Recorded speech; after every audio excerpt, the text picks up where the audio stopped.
नमस्कार मंडळी. हिंदू धर्मामध्ये अधिक मासात विवाहित मुलीने आपल्या आईची ओटी भरणे अत्यंत पवित्र, शुभ आणि कृतज्ञता व्यक्त करणारी महत्त्वाची परंपरा मानली जाते. आईला साक्षात लक्ष्मी आणि अन्नपूर्णेचे रूप मानून तिचा आशीर्वाद घेण्यासाठी हा विधी केला जातो. या परंपरेचं महत्त्व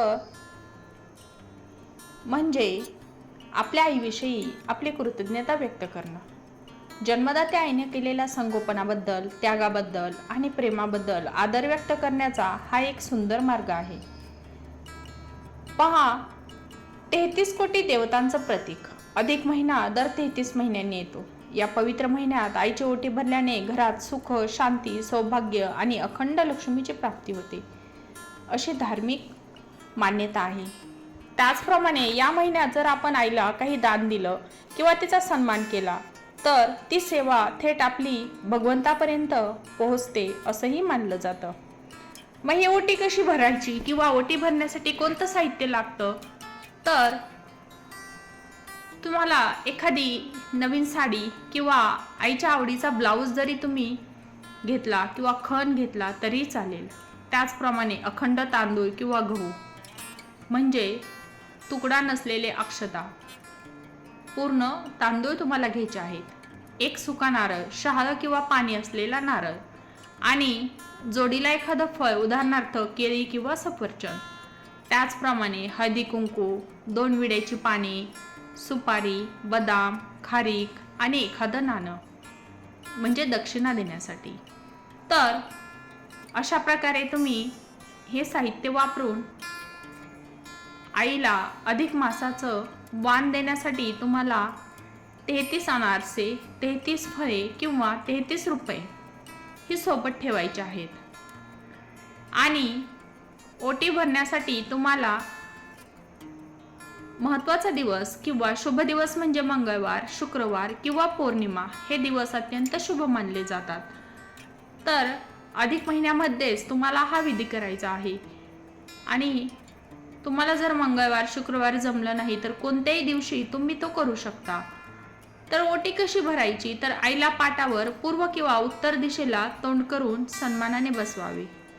त्यानंतर आईच्या कपाळाला हळद कुंकू लावावे आणि तिच्या पाया पडून आशीर्वाद घ्यावा. आईच्या साडीच्या पदरामध्ये तांदूळ, त्यावर नारळ, त्याचप्रमाणे नारळाची शेंडी आईच्या दिशेने असावी. खण किंवा साडी, फळे आणि सौभाग्याचं साहित्य तुम्ही आईला मनोभावे अर्पण करावे आणि परमेश्वराकडे आईच्या दीर्घायुष्यासाठी आणि सुखी आरोग्यासाठी प्रार्थना करावी. त्यानंतर शक्य असल्यास आईला गोडधोड जेवण घालावे. तर अशा प्रकारे तुम्हाला अधिक महिन्यामध्ये ही ओटी भरायची आहे. समजा काही जणांना असा प्रश्न पडतो की वडील हयात नसतील किंवा आई एकटी असेल, जर विधवा असेल तर काय करावं? तर अशा ठिकाणी ओटी भरली जात नाही, मग त्या मुली गोंधळून जातात. तर असं गोंधळून न जाता त्यांनी आपल्या आईला नवीन कपडे, साडी देऊन, 33 वस्तूंचं दान देऊन, हळद कुंकू लावून तिच्या चरणांचा स्पर्श करून आदरपूर्वक आशीर्वाद घ्यावा. आईचं मातृत्व आणि तिची माया कोणत्याही वैवाहिक स्थितीवर अवलंबून नसते. त्यामुळे तिचा सन्मान करणं हे आपलं सर्वात महत्त्वाचं कर्तव्य आहे. तर मंडळी, तुम्हाला ओटी भरण्याचा शुभ मुहूर्त किंवा शुभ दिवस असं तुम्हाला काही ठरवायचं नाही. अधिक महिन्यामध्ये तुम्हाला कोणताही दिवस पाहून आपल्या आईचा यथोचित सत्कार किंवा सन्मान तुम्हाला करायचा आहे आणि तिच्याबद्दलची तुमची कृतज्ञता व्यक्त करायची आहे. तर अशा पद्धतीने या अधिक मासामध्ये आपल्या आईची मनोभावे ओटी कशा पद्धतीने भरायची हे आपण या व्हिडिओमध्ये सविस्तर पाहिलं. तर अशाच नवनवीन व्हिडिओसाठी आपल्या चॅनलला फॉलो करा. त्याचप्रमाणे ही माहिती जर तुम्हाला उपयुक्त वाटली असेल तर लाईक करा. पुन्हा भेटू पुढील व्हिडिओमध्ये. तोपर्यंत श्री स्वामी समर्थ.